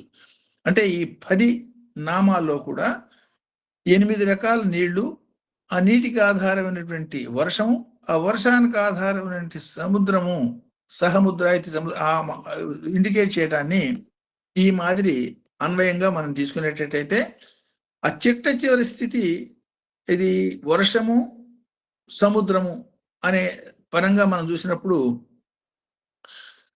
గురు శిష్య పరంగా ఒక సాంప్రదాయం మనకు కనపడుతుంది. మంత్రోపదేశం చేసిన సమయంలో ఈ మహత్తరమైనటువంటి మంత్రాల్ని అంటే గాయత్రి హృదయం అట్లాంటి ఈ మంత్రాల్ని షోడశీ మంత్రాలు ఇట్లాంటివి చేసినప్పుడు నది మీదకి పోయి గురు శిష్యులు ఇద్దరు నది మీద పడవలో చేస్తున్నప్పుడు రాత్రిపూట ఉపదేశం చేయటం, ఆ ఉపదేశం చేసింది భగవంతుడి యొక్క అనుగ్రహ సూచనగా అనుగ్రహ వర్షం పడటం, దాన్ని ఒక సంకేతంగా తీసుకోవటం, ఈ ఆచారాలు కూడా మనకి అలవాట్లలో మనకు కనపడతాయి. సో ఈ వర్షాన్ని ఏమన్నా అంత క్రితం మంత్రాల్లో మనం చెప్పుకున్న మీఢుషే సంకేతంగా, అంటే స్వామి చూడండి ఒక చాక్లెట్ ఇవ్వకుండా ఒక గుప్పిడి చాక్లెట్ ఇస్తారు. ఆ వర్షించటం అనే లక్షణం అంటే ఏదో లిమిటెడ్గా 1-2 ఇచ్చి వదిలిపెట్టి అంటే అఖండమైనటువంటి అనుగ్రహానికి సంకేతంగా వర్షాన్ని, వీటికి ఆధారభూతమైన స్థిరత్వంగా అంటే మనోస్థిరత పూర్తిగా మనోనాశన పొంది పరమేశ్వరి లేదా పరమేశ్వరులో ఐక్యమైపోయినటువంటి స్థితిగా సముద్రాన్ని, పైకి చూడటానికి అత్యంత అల్లకల్లోలంగా అనేక రకాల అలలతో ఉండే సముద్రం లోతుకు పోయిన కొద్దీ అందులో నుండి ప్రశాంతత, స్థిరత్వము, నిశ్చలత, గాంభీర్యత ఆశ్చర్యకరంగా ఉంటాయి. స్వామి ఒక సందర్భంలో deep in ocean is devotion అన్నారు. డీప్ ఇన్ ఓషన్, డివోషన్ అంటే ఏమిటి? డీప్ ఇన్ ఓషన్ లో ఉండే స్థితి అబ్సల్యూట్ స్టెబిలిటీ ఉంటుంది. నీ మనస్సు ఆ మాదిరిగా అబ్సల్యూట్ స్థిరత్వాన్ని పొందినప్పుడు ఆటోమేటిక్గా నువ్వు పొందే అనూహ్యమైనటువంటి ఆనంద స్థితినే భగవంతుడి యొక్క అనుభూతి అనుకోవచ్చు. సాధారణ మానవుడి యొక్క స్థితి ఏమిటి? సముద్రం యొక్క పై భాగం అనేక రకాల అల్లకల్లోలంగా పైకి కనబడుతున్నటువంటి అలలతో కూడిన స్థితి మామూలు మానవుడి యొక్క స్థితి అయ్యేటట్టయితే, సాధనా మార్గంలో ప్రయత్నం చేసి లోతుగా ప్రయత్నం చేసి మనసుని స్థిరం చేసుకొని ఏమాత్రం కదలిక కూడా దాదాపు లేనటువంటి స్థిరత్వం యొక్క ఇండికేషను డీప్ ఇన్ ఓషన్ పరంగా అంటే వర్షాన్ని, సముద్రాన్ని ఆ మాదిరిగా అన్వయం చేసుకోవచ్చు మనం. ఈ పరంగా అంటే ఈ ముద్ర అనే పరంగా ఒక సంఘటన మనం గుర్తు చేసుకోవచ్చు. అగస్త్య మహర్షి లలితా సహస్రనామాన్ని మానవాళికి అందించినటువంటి మహర్షుల్లో ఆయన ప్రధానం. ఆయన భార్య పేరు లోపాముద్ర. దానికి సంకేతంగా కథ మనకి ఏం చెప్తారంటే, లోపాముద్ర అంటే ముద్ర అనేది అనేక రకాల ముద్రలు మనం చూస్తూ, ముద్ర అంటే ఒక రకమైన శారీరక వేళ్లతో చేతులతో మనం వేసే ఒక పర్టికులర్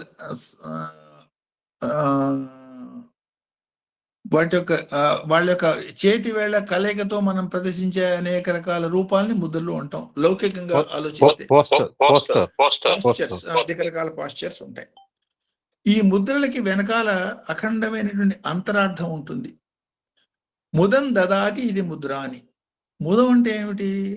అఖండమైనటువంటి ఆనంద స్థితిని ముద్ర. ఆ ముద్రని, ఆ ఆనందాన్ని పొందేదానికి మనం చేసే ప్రయత్నాన్ని ముద్ర అన్నారు. సో అంటే ముద్రలకి ఆనందానికి ఏదో అవినాభావమైనటువంటి సంబంధం ఉన్నది. సో ఈ ముద్రల ద్వారా మనసుని స్థిరం చేసే ఒక పర్టికులర్ ప్రక్రియ అనుకోవచ్చు. ఉదాహరణ చెప్తాను, మీకు తేలిగ్గా అర్థమవుతుంది. 2 చేతులు కలిపి నమస్కారం ఉంచి తలకాయ ఉంచి ఉన్నటువంటి ముద్రని నమస్కార ముద్ర అంటారు. నమస్కార ముద్రలో అవతల వాడి మీద కోపాన్ని ప్రదర్శించమంటే ఈ ముద్రకి ఆ మనో ఆవేశానికి వ్యతిరేకం కాబట్టి రెండిటికి సంబంధం కుదరదు.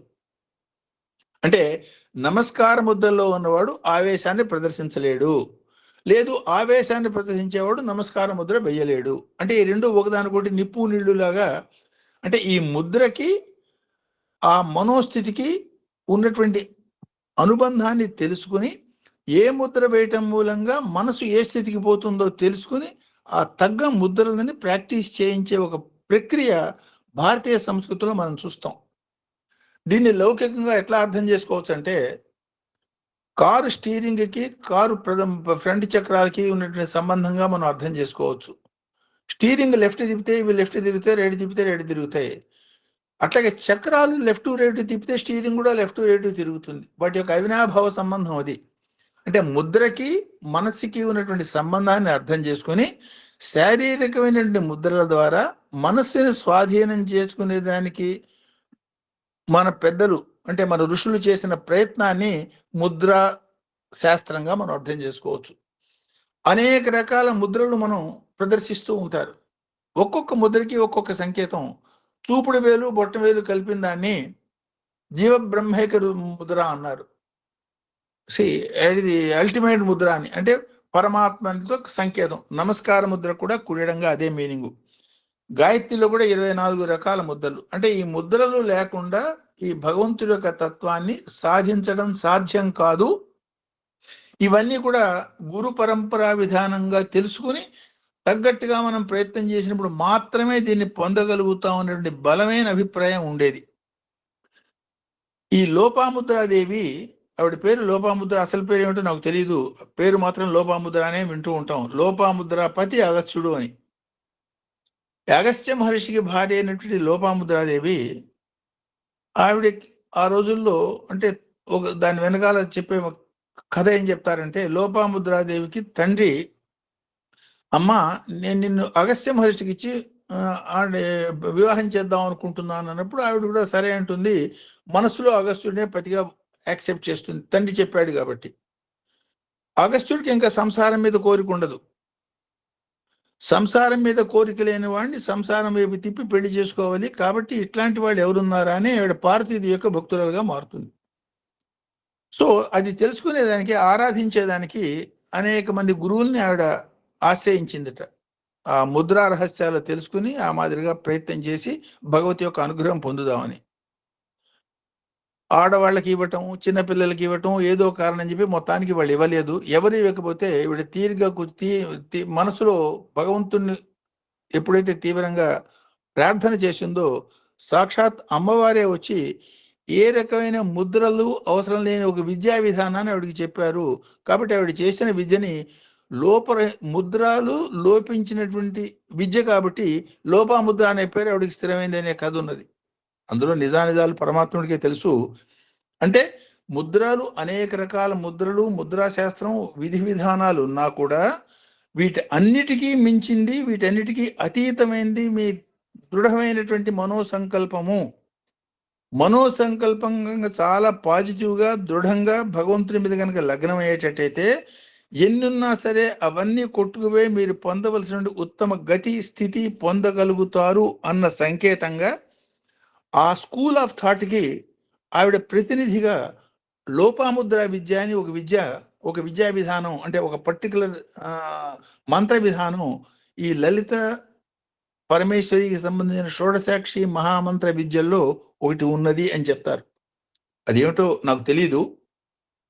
అంటే దాని యొక్క సాధ్యతని ఇండికేట్ చేయటంగా మనం చూడొచ్చు.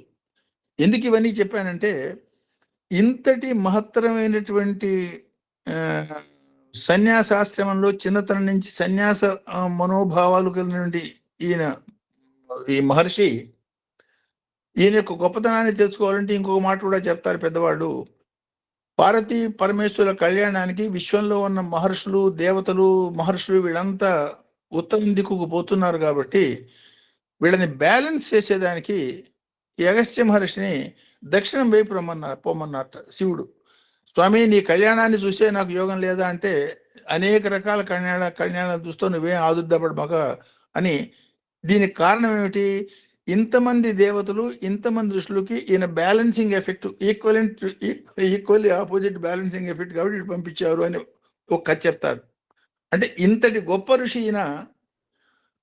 హయగ్రీవ స్వామి ఈయన లలితా పరమేశ్వరి పరమైనటువంటి విద్య తెలుసుకునేదానికి ప్రయత్నం చేసి, స్వామి మీరు ఇన్ని రహస్యాలు నాకు చెప్పారు, ఇంకా లలిత సహస్రనామాలు చెప్పలేదు, దానికి నేను అర్హుణ్ణి కాదా అని అడిగినప్పుడు ఆయన చెప్పిన మాట, నువ్వు అర్హుడు కాకపోవటం ఏమిటి, నువ్వు లోపాముద్రకే పతివి, లోపాముద్ర పతగస్య అంటాడు.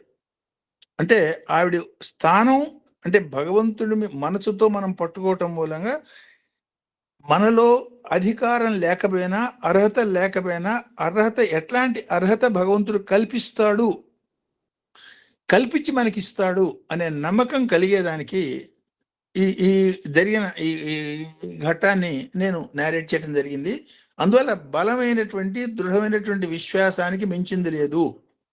దీన్నే షిరిడి అవతారంగా మనం ఆలోచించేటైతే ఆ శ్యామ కథ, ఓ మహాపండితుడు శ్యామ పండితుడు కాదు, ఆ మహాపండితుడికి అనుమానం, స్వామి నేను నమస్కారం చేద్దాం అనుకుంటున్నాను, నమస్కారం చేద్దాం అనుకున్నా, నాకేమైనా కాళ్ళు నీళ్ళలో ఉన్నాయి, ఎట్లా నేను నమస్కారం చేయాలి అంటే ఆయనకి ఒక కళ వచ్చిందట. ఏమిటి ఆ కళ?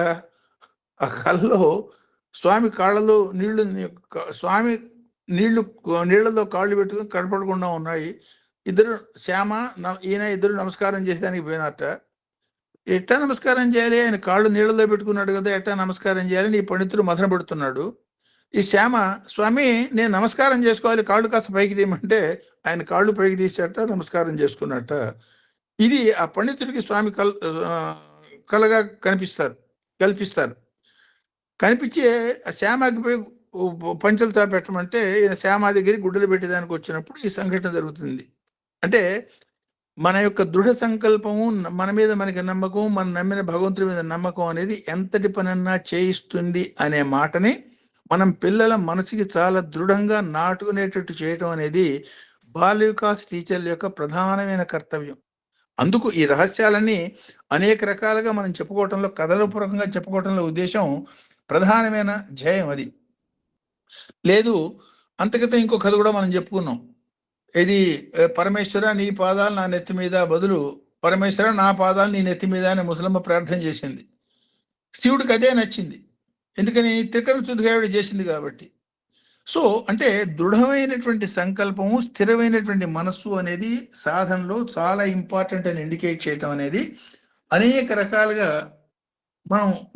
మనం నమ్మి మనం ఆచరిస్తూ వాళ్ళకి చెప్పటం మూలంగా ఫలితాలు మనం పొందగలుగుతాం అన్న ఇండికేషను ఈ 8 రకాల రూపాలు, వాటికి ఆధారమైనటువంటి వర్షానికి ఆధారమైన సముద్ర పరంగా ఈ మంత్రం యొక్క మాటగా మనం చెప్పుకోవచ్చు. భారతంలో జరిగిన ఒక ఘటన కూడా మనం ఇక్కడ గుర్తు చేసుకుందాం. సాధారణంగా వాళ్ళ ఆకారాన్ని బట్టి, లేదు వాళ్ళ యొక్క ఇవాళ సినిమాటిక్ గా కాషాయ గుడ్డలు వేసుకుంటే వాడు సన్యాసి, ప్యాంటు షర్ట్ వేసుకుంటే వాడు లవ్ బాయ్, ఇట్లా ఇది కాదు కదా. డ్రెస్కి దానికి సంబంధం లేదు. వేసుకున్న డ్రెస్ ఏదైనా అంతరంగం ప్రధానం అన్న ఇండికేషను మహాభారతం నాడే రాబోయే యుగానికి సంకేతంగా కృష్ణుడు ఒక సంఘటన ద్వారా మన ముందు ఈ మాదిరిగా ఉంచాడు. పాండవుల్లో ఉత్తమోత్తమైనటువంటి వీరులు ఒకడు భీముడు, ఇంకోడు అర్జునుడు. అర్జునుడికి ఈ వీరత్వంతో పాటు చాలా గొప్ప భక్తుడు అనే పేరున్నది. ఎందుకని గీత ఆయన ద్వారా మనకు వచ్చింది. పాశుపతాస్త్రాన్ని పొందేదానికి ఆయన గొప్ప తపస్సు చేసి పాశుపతాస్త్రాన్ని పొందాడు. కృష్ణుడు ఆయన పాండవులందరికీ సఖ్యం ఉన్న అర్జునుడికి కృష్ణుడికి ఎక్స్ట్రా సఖ్యం ఉండేది. ఇదంతా జరిగిన కథ. సో ఒక సందర్భంలో కృష్ణుడు అర్జునుడు ఇద్దరు షికారికి పోతున్న సందర్భంలో, వ్యాహేళికి పోతున్న సందర్భంలో, యుద్ధం అంతా అయిపోయి అంత నార్మల్సీ రెస్టోర్ అన్న సందర్భంలో అయినా భీముడి యొక్క విధి విధానం ఏమిటంటే, ధర్మరాజు ఏం చెప్పాడో తూచా తప్పకుండా చేయటం, మిగతాదంతా సైలెంట్గా ఉంటాం తప్ప భీముడిని భక్తుడు అని మనం ఊహించాము. మల్లయుద్ధుడు అనుకుంటాం, మహావీరుడు అనుకుంటాం, గొప్ప గొప్ప పనులు చేశాడు అనుకుంటాం తప్ప సాధారణంగా భీముడిలో ఉన్న భక్తి మనకి తెలియదు. సో మనకే కాదు అర్జునుడు కూడా తెలియదు. అర్జునుడు సందర్భంలో కృష్ణుడు అర్జునుడు కలిసి షికారు పోతున్న సందర్భంలో, బావా మా అన్నం చూస్తే నాకు అప్పుడప్పుడు కొంచెం ఆవేదన కలుగుతూ ఉంటుంది, తినటం, పడుకోవటం, పనులు చేయటం ఇది తప్ప భక్తి, యోగం లేకపోతే ఇవన్నీ ఏమి ఎక్కడా కనపడవు. ఇదంతా నాకు ఏం చేయాలి, పెద్దవాడు ఎట్లా చెప్పాలి, నేను ఏం సైలెంట్ గా ఊరుకున్నాను అనే మాట మాట్లాడతాడు. దానికి కృష్ణుడు ఏం మాట్లాడకుండా కృష్ణుడి యొక్క భీముడి యొక్క భక్తి కృష్ణుడికి తెలుసు. ఎంతటి ఇదంటే ఒక సందర్భంలో దుశ్శాసనుడి చంపుతాడు ఆయన. దుశ్శాసనుడిని చంపి ఆ రక్తాన్ని ఇట్లా నోటి దాకా తీసుకొచ్చి వీరుడైన వాడు ఎవడన్నా ఉండేటంటే నాతో యుద్ధానికి రావచ్చు అని గరగరా గాల్లో తిప్పుతాడు. అర్జునుడికి ఒక క్షణం మనసులో కంపరం కలుగుతుంది. ఏమిటి శత్రువుల్లో వీరుడైన వాడెవడు అనే శత్రువులు అనే మాట ఆయన వాళ్లే. వీరుడైన వాడు ఎవడైనా సరే నాతో యుద్ధానికి రావచ్చు అని ఓపెన్ ఛాలెంజ్ చేస్తాడు. బావా ఇదేంటి పరిస్థితి, ఇట్లా అంటున్నాడు మా వాడు, వీరుడైన అంటే ఇప్పుడు నేను వీరుడు అయినట్టా కానట్టా అని. నీ మొహం ఒకసారి నేను అర్జునుడి కళ్ళ మీద బ్లెస్ చేసి ఇప్పుడు చూడంటాడు. భీముడి యొక్క గద మీద త్రిశూలంతో నాట్యం చేస్తూ శివుడు కనపడతాడు, రుద్రుడు కనపడతాడు అర్జునుడికి. అప్పుడు భయపడో దాన్ని నమస్కారం పెట్టి ఊరుకుంటాడు. అది భీముడి యొక్క మానసిక స్థితి. సో ఇది మర్చిపోయి మాట అనగానే కృష్ణుడు భీముడు చాలా గొప్ప భక్తుడు అనే మాట ఏం చెప్పకుండా కైలాసానికి పోదాం రమ్మని కైలాసానికి తీసుకుపోతాడు. ఆ కైలాసానికి వాళ్ళిద్దరూ పోతున్నప్పుడు వీళ్ళు పోతున్న దోవ వెంట కొన్ని గుట్టలు పెద్ద పెద్ద నిర్మాల్యం అంటే పూజ చేసి వదిలేసిన ద్రవ్య అఖండమైన బిల్లపత్రాలు ఇంకోటి రాశిగా పోసి ఉంటాయి. ఎంతో మంది శివకింకర్లు అంటే ప్రమదులు వాళ్ళు మూటలు పట్టుకొచ్చి ఇక్కడ పోస్తూ ఉన్నారు. ఈయన చూసి ఆశ్చర్యపోయి కైలాసంలో ఏమైనా విశేషమా, ఏమిటి జరుగుతోంది, అందుకు తీసుకుపోతున్నావు కైలాసం అని అడుగుతాడు కృష్ణుణ్ణి. వాళ్ళని అడుగు చెప్తారు, నన్నెందుకు అడుగుతావు? సరే వాళ్ళని అడిగితే వాళ్ళు చెప్తారు, నాయనా ఇది మా నిత్యకృత్యం, ఇది ఇవాళ స్పెషాలిటీ కాదు, రోజు మా పని ఇదే. అదేమిటి రోజు ఇంత పూని ఎవడు చేస్తాడంటే ఎవడో భీముట్ట భూలోకంలో ఉన్నాడు, మానసిక పూజ చేస్తాడు, ఏది చూసినా సరే ఇది మనస్ఫూర్తిగా త్రికరణ శుద్ధిగా శివార్పణం ఉంటాడు, అది వచ్చి శివుని ఎత్తిన పడుతుంది. ఆ నిర్మాల్యం అంతా రోజు ఎత్తి ఇట్లా బయటమే మా పని, ఈ రోజల్లా మా పని ఇదేను. ఆశ్చర్యపోతాడు అప్పుడు. అంటే మానసిక భక్తి యొక్క ప్రత్యేకత, దాని యొక్క శక్తి, దాని ఎంత అఖండమైన శక్తి కలిగి ఉంటుందో. భీముడు ఇంత గొప్ప భక్తుడా, సంకల్పం చేత, కేవలం జస్ట్ సంకల్పం చేత విశ్వంలో ఉన్న సమస్తాన్ని రుద్రుడికి అర్పించగలిగిన మానసిక స్థితిలో ఉన్నవాడా భీముడు అని ఆశ్చర్యపోతాడు. అందువల్ల ఎవరి యొక్క భక్తి ఎంత బలంగా ఉన్నది అనేది ఎవడూ చెప్పలేం. కాబట్టి అందువల్ల భావప్రియో భగవాన్ బాహ్యప్రియో మానవ అనే మాట దానిలో నుంచి వచ్చింది. సో ఈ 8 రకాల భక్తులు మనం చెప్పుకోవటంలో కంపారిజను లేదా పక్కవాడితో స్వామి చాలా సింపుల్ గా చెప్పారు. ఎవరితో మనకి పోటీ లేదు, మనతో మనకి మాత్రమే పోటీ. నిన్నటి కన్నా ఇవాళ నేను బాగున్నానా, ఇవాళ కన్నా రేపు బాగుండబోతున్నానా అని మీలో మీరు పోటీ పెట్టుకోండి, పక్క వాళ్ళతో పోటీ మనకు అనవసరం అని చెప్పారు. అదే యాంగిల్ని ఇండైరెక్ట్ గా ఈ మంత్రాలు మనకి ఇండికేట్ చేస్తున్నాయి అనుకోవచ్చు. కాబట్టి పక్క వాళ్ళ యొక్క వాడు గొప్ప భక్తుడు, వీడు గొప్ప భక్తుడు అనే మాటలు తీసి పక్కన పెట్టి కాముగా మన ప్రయత్నం మనం చేసుకుంటూ ముందుకు పోవటం, దానివల్లనే నీ లక్ష్యాన్ని నువ్వు సాధించగలుగుతావు అన్న సంకేతాన్ని ఈ మంత్రాల్లో మనం చూడొచ్చు. అట్లా ఈ 4 మంత్రాల్లో నుండి ప్రధానమైన భావాలు ఈ మాదిరిగా మనం అర్థం చేసుకోవచ్చు. రాదర్ 5 మంత్రాలు.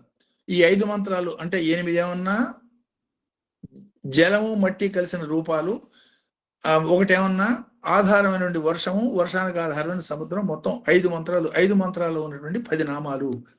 వీటిని శ్లోకపరంగా మనం అర్థం చేసుకునే ప్రయత్నం చేసినప్పుడు ఇట్లా అర్థం చేసుకోవచ్చు. శృత్యాయ పద్యాయ శివం నిశ్శబ్దో బ్రహ్మ ఉచ్యతే సదా మార్గ దర్శనార్థంచ ఏకబిల్వం శివార్పణం.